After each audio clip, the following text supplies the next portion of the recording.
everywhere. So much peace fills up the air. Ramadan, month of the Bismillahirrahmanirrahim.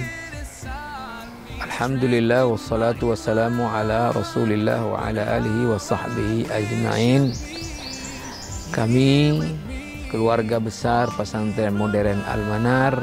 Kami Tengku Ikram Muhammad Amin, pimpinan Pesantren Al-Manar Aceh Besar, Melalui kesempatan ini menyampaikan kepada semua selamat menunaikan ibadah puasa 1441 Hijriah. Kami pimpinan Pesantren Modern Al-Manar beserta pengurus pesantren dan dewan guru semuanya mengucapkan selamat menunaikan ibadah puasa 1441 Hijriah.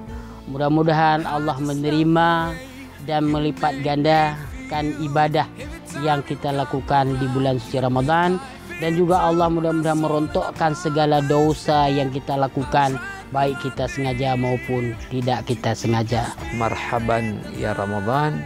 Mudah-mudahan kita semua dapat memanfaatkan kelebihan keutamaan Ramadan dengan sebaik-baiknya, dengan memanfaatkan waktu untuk menambah pundi-pundi amal kita di bulan Ramadan, dengan menjaga diri dari hal-hal yang dosa, bahkan hal-hal yang sia-sia.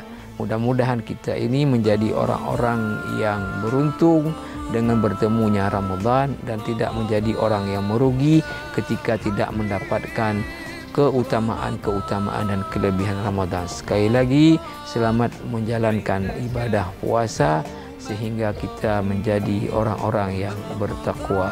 Wassalamualaikum warahmatullahi wabarakatuh. Ramadan ya Habib, Ramadan, Ramadan, laitaka dawman qarib.